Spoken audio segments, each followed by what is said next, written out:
really got messy, and I got emotional. And I decided, you know what, I'm taking this further. I went to the police post, and I came back with the police name. You know, I actually opened a case against him, and I think it was when COVID started. 2019, mistaken. When sort of was. Implemented. So it was that serious. So many of the people, especially men, who are truly bothered by homosexual men, are normally also in a internal fight about their masculinity and about their sexuality. For the fact that they give it exactly. I don't necessarily believe. What it is, welcome to it. It's another exciting episode of the Dino podcast. My name is Tina Shandu. I go by the stage name Euphoria. I'm from Pansa. She said on this got Mandla. We're having an exciting one today. I'm having on my far right, BANELE THUSI and DLAMINI. Guys, introduce yourselves. BANELE. Well, thank you for the invitation. Hi, everybody. Hi, ladies, gentlemen, and everyone else. I am BANELE, and my pronouns are him and his. Welcome to the show. Thanks for coming. Thank you so much. Thank you so much for the opportunity and for the platform to come here and express myself. Wow. Yeah, thank you. Yeah, thanks. We really appreciate it. And DLAMINI in the middle. How is it going, bro? All is well. As he's already introduced me, my name is DLAMINI Brian, and thank you for having me. Yeah, it's an exciting one. We're so happy. Even though it's finally made it. I have a busy schedule, so. At least in Green Figures, guys. We're gonna have an exciting one. Let me get back to you, BANELE. Looking at your resume, I see that you are a musician. You're an aspiring model. You've been to MTN Spotlight Top 10 finalist. What's going on?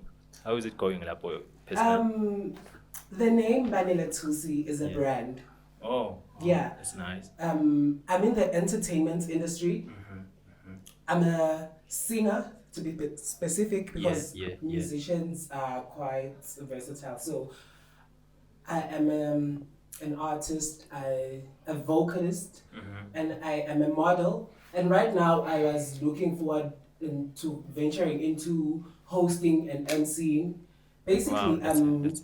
I'm just a ball of entertainment. Yeah, and I feel like the world isn't ready for me, because what I'm bringing is nothing but the best. Wow. Yeah. Wow. So brace yourself and get ready. So where can people get to know you better, like your socials and everything? On Instagram, I am BANELE_THUSI320, as well as TikTok.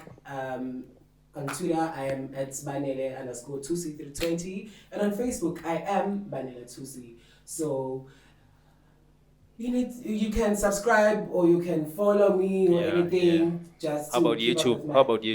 No, I don't have a YouTube channel for now. Well, I feel like I don't have enough content to create a YouTube channel for now, at least. But you can follow me on all the other social media platforms to keep up with me. Brian, let's get to you, bro. Earlier on, before we came live, I heard you talking business. You were talking about, what is it that you do? Are you an entrepreneur, business person? What do you do? Well, I'm a full-time student. I work part-time. That's nice. Me and my parents own a shop in Ngulwini that sells agricultural business supplies. I was a part of JA. That's nice. 2019. We won runner-ups Africa. So what did you pitch to win, in order to win? Africa. Yes, I was CEO of Africa that year. Yes, wow. The CEO of Africa at the current time. We basically, it was a competition. Company of the year competition. We were tasked to build a company and build a very good business formula. At the time, soon. So JA Eswatini. No, not through JA, but independently this time around. Quite very soon we'll make the announcement, but it was basically an app and a USSD code platform whereby parents could access their children's results on a monthly basis. Test after test, they access their results instead of going for queues and actually going to try and access the result through reports. Basically, we're trying to also create a paperless society. And it's much cheaper for schools to do so. So our target market was schools. Is that Nazarene? Yes, Manzi Nazarene, yes. I remember. Yes. So how do you balance between school and whatever it is that you do on the side, your side hustles? How do you balance? Where do you get the time to do all these things? Because being a full-time student, it requires like... Well, I put money first, so definitely I have to make time. But currently, I have put a stop on everything else. I want to focus on my studies. Well, for now, maybe in a few months, I will go back to my side hustle, if I may say. But for now, I've decided to focus on my schoolwork for certain reasons. Yeah. But when I go back, because it's money, time will avail itself. I'll just have to make it work. I don't know how, but I'll just have to find a way to navigate through it. That's nice. So Fabo, so at least people now know who you are, and then let's get to the gist of what we are here for today. We're here to discuss something that is of great concern in the society.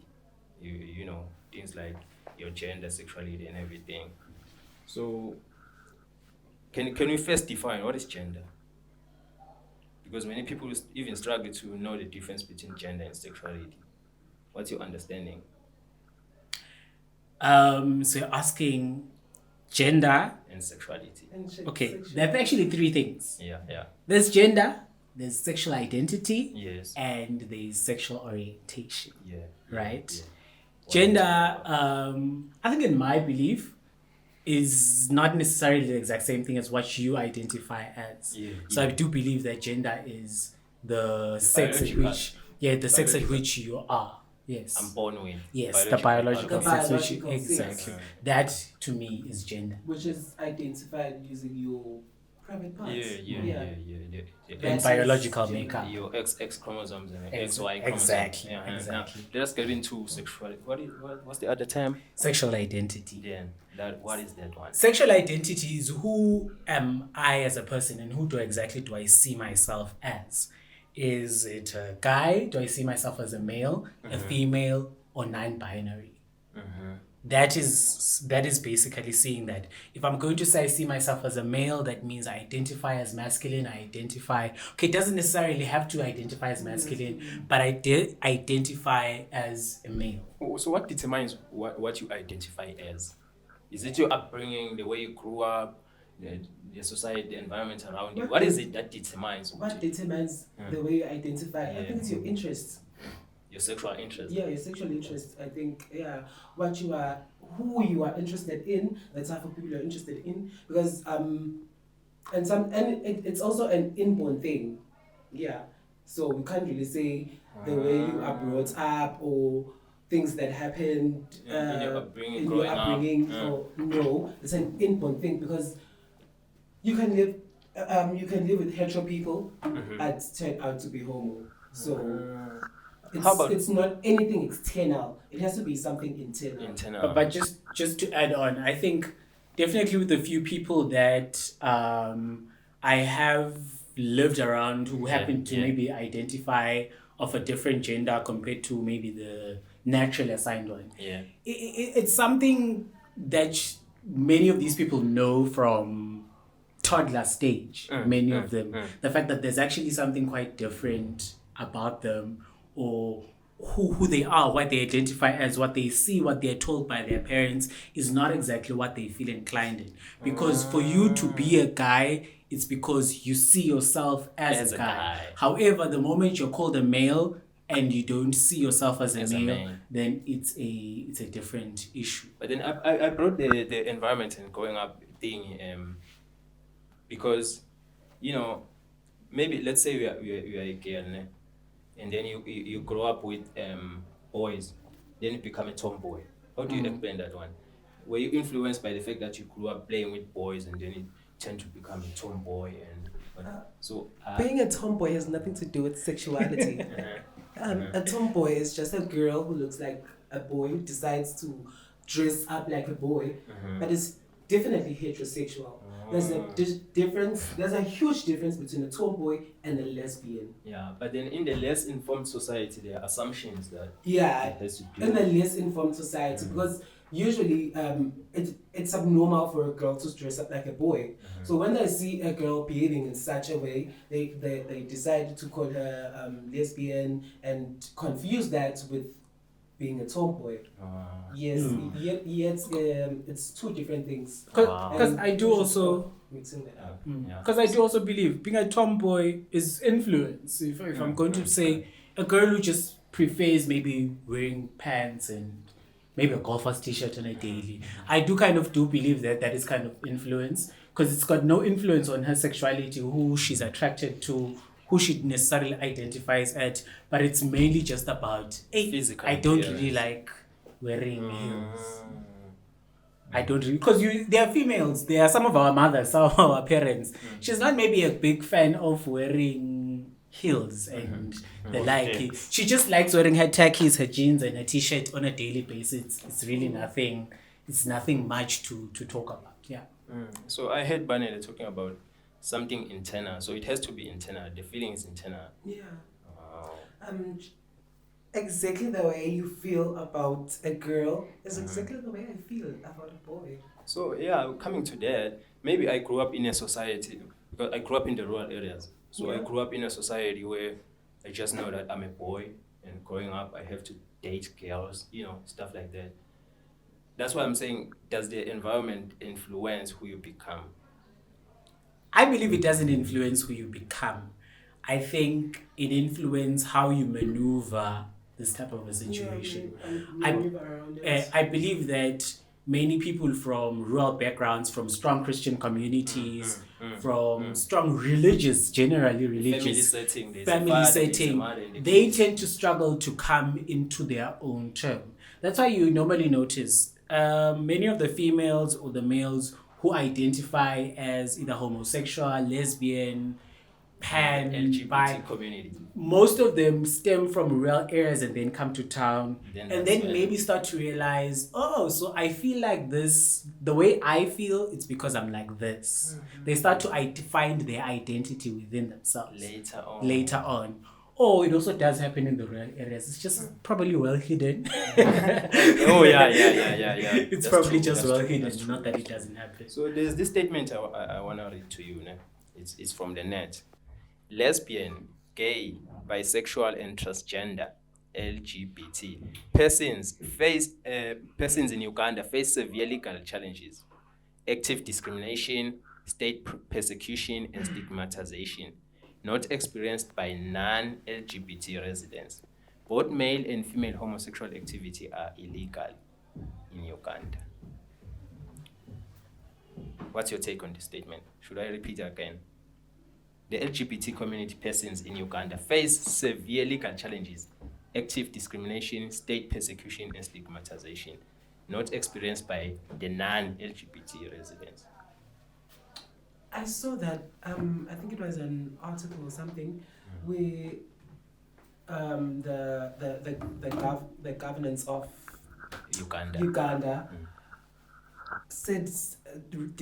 made these harsh decisions about the LGBTQI plus community. Yes. I think it was apparently it's illegal to be for example to be gay. Yeah. You don't need to be sleeping with someone, but once they see that you are gay, it's a punishable offense. Yes. And I don't think it's fair. Anyway, it's what they believe in. So after I saw that article, I decided to read about Uganda, and I realized that Uganda is cultural, if I'm not mistaken, right? So these cultural people, I wouldn't want to say much about them, but I'd like it's how I perceive them. It's my perspective of them. They are so cultural. Back then, they were not educated. These people were not liberal. They didn't understand certain things. So they have their perspectives about homosexuality, and so I think whatever decision they came to was based on that, not that not being educated well enough about. But then for the fact that they decided to put this into a bill or a law, making it a policy, it means there are people who are homosexual in Uganda. And then as a government, they have to consider human rights for everyone. So in the statement, they said... For everyone. Yeah, for everyone, including the homosexualities in Uganda. So what's your take? Is it fair on them? Because they are people who fall under the LGBT community in Uganda. Then how about their human rights? Because they are also human. And we live in a democratic society where everyone has to enjoy his rights. It's definitely not fair, because I'm a human being. What about my rights? What is it that can be done? I am gay, but why do you need to persecute me because I'm gay? There are people out there. I'm not stepping into the political side of me, but there are people who commit severe crimes. There are people who rape people out there. There are people who murder people out there. But you choose to make me a person who breaks the law just by mere walking and saying I'm gay. Being who you are. So is that fair? So in another world, do you think it would be fair if, as a president, I say being heterosexual is illegal? Is that fair? Did you choose to be heterosexual? And talking about that, we don't... Okay, cool. I think I'm of a...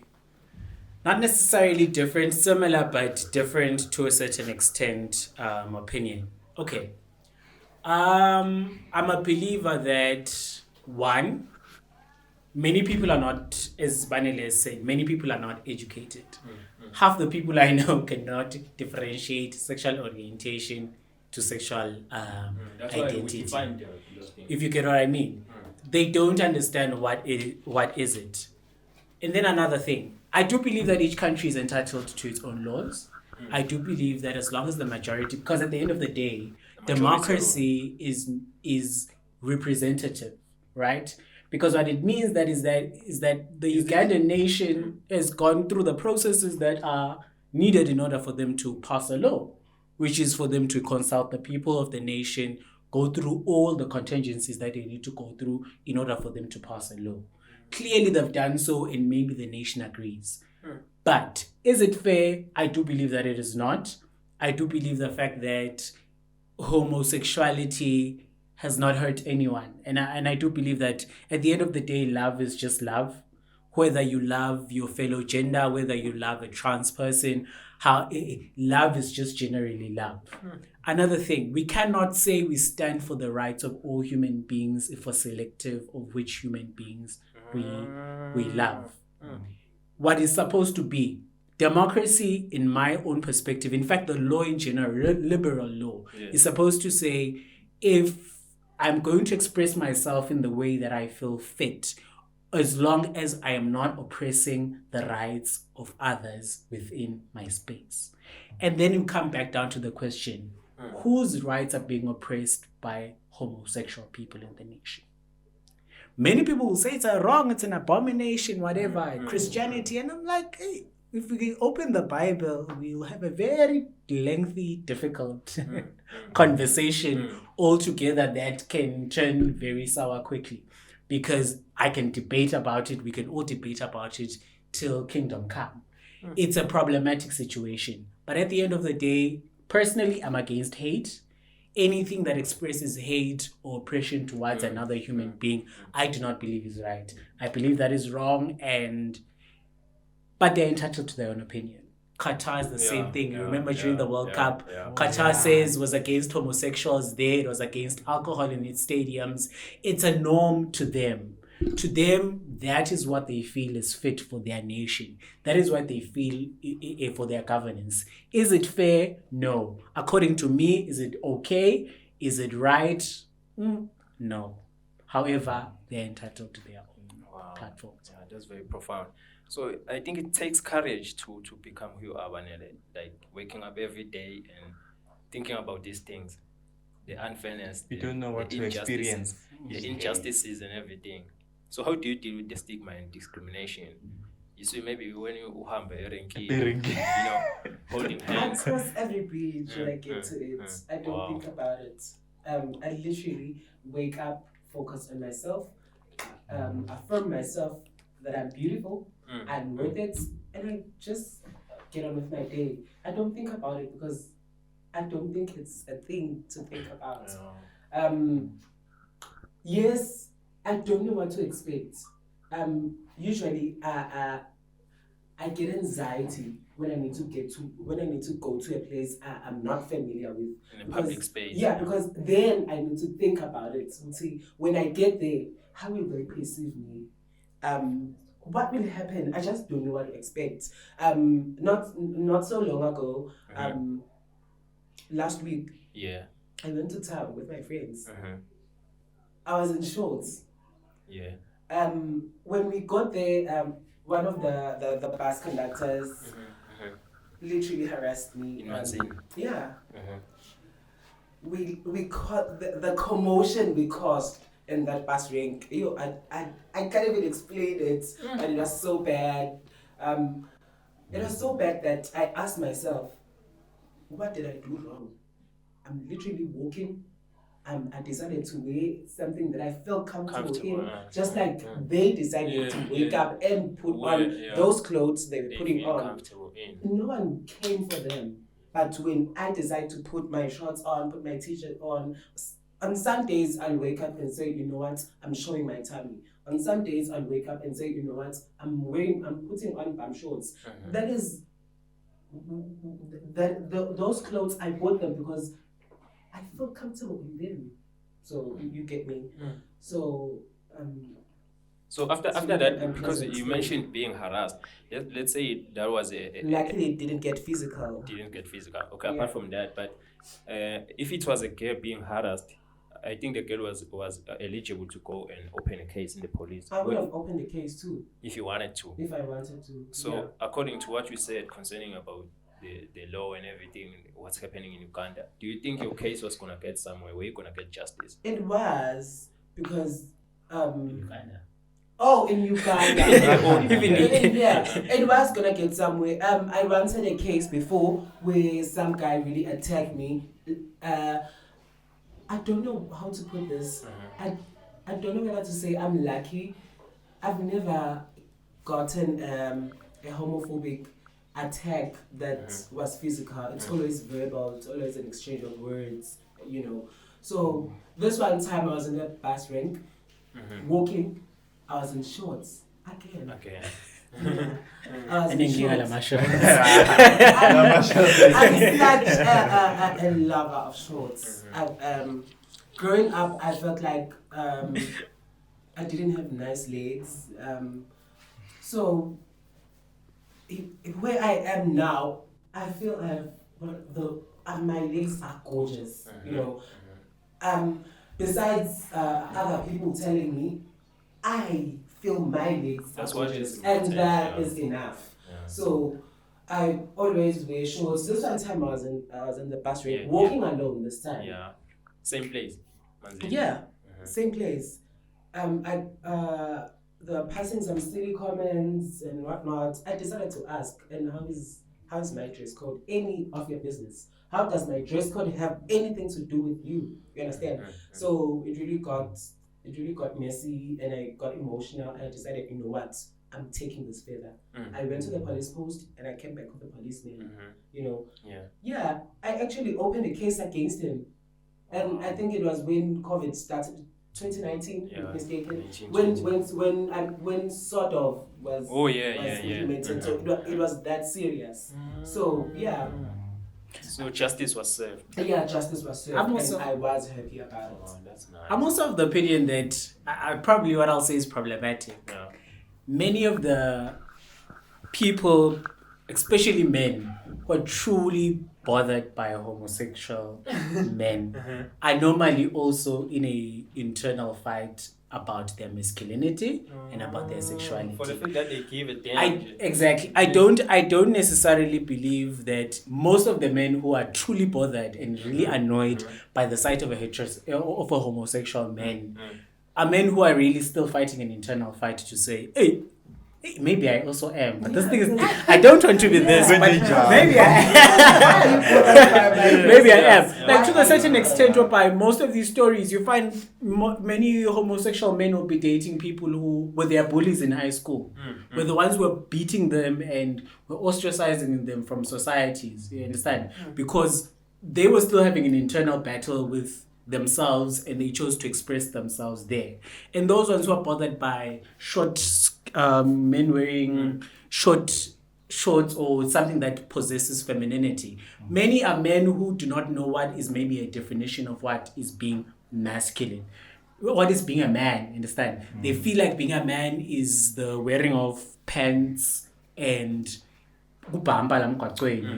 so anyone who happens to express themselves in something that is quite different, everyone's like, hey, this is strange now, whatever. But at the end of the day, that is even what is killing our sisters there. It's because many of these men feel we are defined by how we provide, how we walk, how we talk, how we act, how we now. So when another guy comes in and is a bit more free and open to say, oh, I'll wear my shorts, what's wrong? I'll wear the pink t-shirt, what's really wrong? Even if it's not necessarily a gay man, even if it's just a straight man who happens just to feel liberal about their body and don't feel like our masculinity should be to have boundaries, it's a huge problem. I'm a believer that most loud, especially the loudest homophobes, are the ones who are still fighting an eternal battle. They need to decide. Yes. To add on what you just said, I personally experienced people who would act like homophobes bullying me back then. But now, where I'm standing, they are in my DMs. Yeah, I'm serious. Wow. Yeah, talking about that, there's this thing they call University of Eswatini, Gwalisa campus. What is it they call it? UNESCO Confessions. I think you want us to come there. What is going on? Are the things that we see on Facebook even real, or it's an exaggeration? I feel to some extent they are real. There's no exaggeration. Yeah, to some extent. I feel like sometimes some confessions, it's quite clear that this is just mediocre, It's but to some extent it's real. So it's actually, this is the world we live in. This is exactly what it happens. Not just here in our school, but in the real world outside. This is life. But people we call them down lows, After 9. After 9. Oh yeah.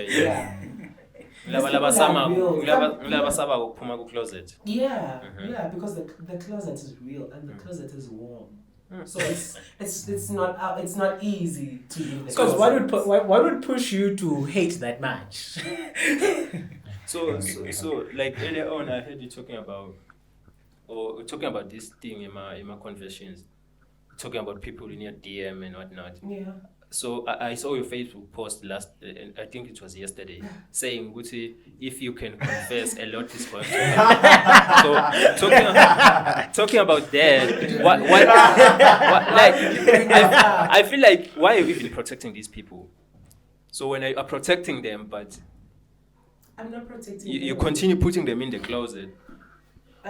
Or you do a deal, Guti, you're not going to expose. It's not about why deals. It's your personal choice. To remain in the closet. I cannot say anything about others, but I can talk about feminine gay men. Yeah. I am gay. I'm openly gay. It's not easy, So, and you guys that are closeted, you can see what I have to go through every day. You understand? So why would you choose to leave the warm closet to the cold world and get attacked and get silly comments, and get being thrown shade at? Basically, they are not courageous enough, just like you. Yeah. So you need to, even if I decide to get intimate with someone who's in the closet, if they are not ready to get out of the closet, then they're not ready. It's not my secret to share. You understand? So it's a code. The only secret no, it's not a code. It's just not my secret to tell. The only secret I can tell is that, oh, guys, I am gay. I am gay. Speak for yourself. If you are gay and I know that you are gay, it's really not my place to tell everyone. But I'm sure you do. You are talking about because my friends are my friends. I share a lot of things. Don't you think go telling the other people? It's a friendship for a reason. For example, when something happens, I'll come back and tell Brian, this is what happened. I did this with who, for example, you know. Me and Brian have this bond that we share, you know. We have a certain degree of trust, you know, and that certain degree of trust goes with sharing secrets, you know. There are certain things that only me and Brian know, you know, and Brian has to take them to the grave, because who knows, if Brian would talk, some marriages would break up. So here we're talking about men and men. Sometimes not even.